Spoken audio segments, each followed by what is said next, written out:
Selamat pagi teman-teman dan juga Profesor Rahmat Kriantono selaku dosen pengajar mata kuliah Filsafat dan Etika Komunikasi. Perkenalkan, nama saya Brigita Aurelia dari Program Studi Ilmu Komunikasi Fakultas Ilmu Sosial dan Ilmu Politik Universitas Brawijaya.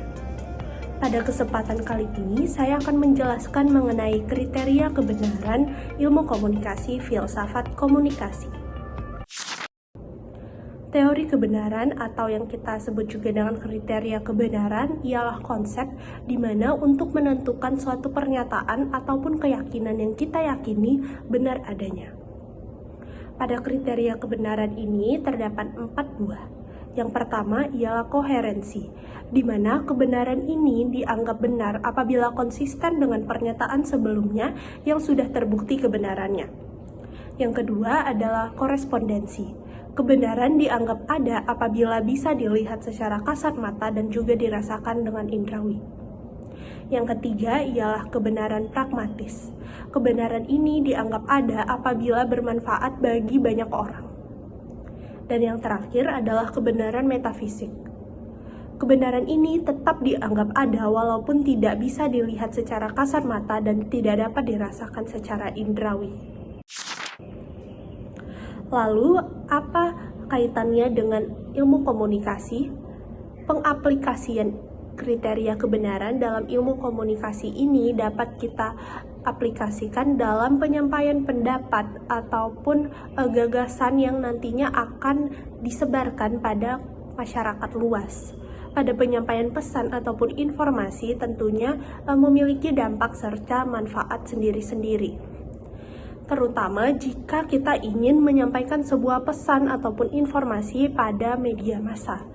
Dalam penyampaian pesan di media massa itu tentunya memiliki dampak yang sangat besar dan juga kekuatan yang sangat besar.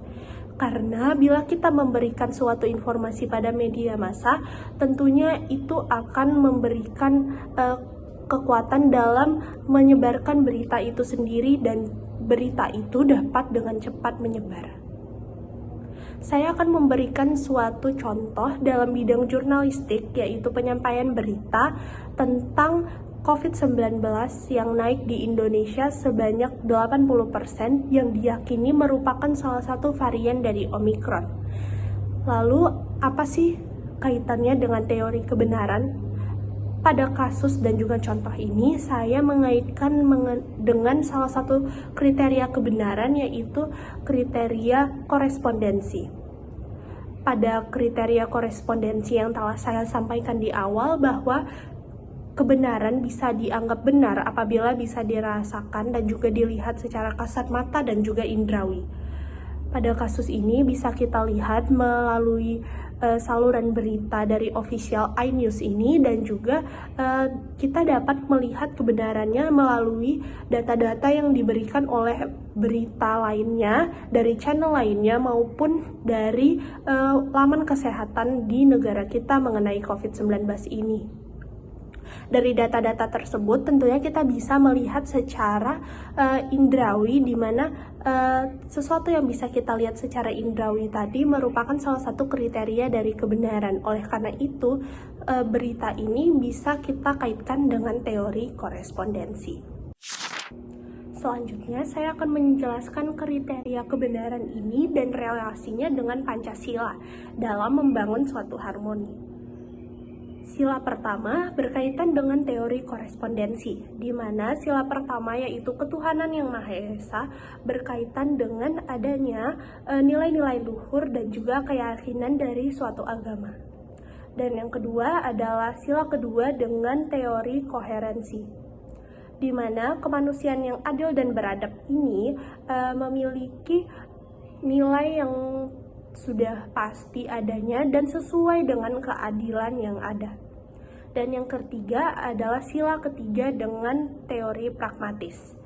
Persatuan Indonesia, di mana seluruh rakyat Indonesia bersatu dalam membangun suatu tujuan bersama, yang berkaitan dengan teori pragmatis dalam mementingkan kepentingan dari rakyat Indonesia ini sendiri, bersatu dalam mencapai suatu tujuan. Dan yang keempat ialah sila keempat dengan teori metafisik, di mana pada teori ini kita dapat mengkaitkannya dengan sila keempat yang terdapat musyawarah dan juga mufakat dalam mengambil suatu keadilan. Dan yang terakhir ialah sila kelima yang berkaitan dengan seluruh teori kriteria kebenaran. Kenapa semuanya? Karena dengan adanya keadilan sosial bagi seluruh rakyat Indonesia ini memuat tanggung jawab dan juga nilai-nilai luhur dari seluruh sila dan juga teori yang ada, sehingga dapat membangun suatu harmoni sosial. Sekian pemaparan materi dari saya, dan berikut ialah daftar pustaka yang saya gunakan dalam penyampaian materi ini. Berikut ialah sumber-sumber yang menjadi referensi saya.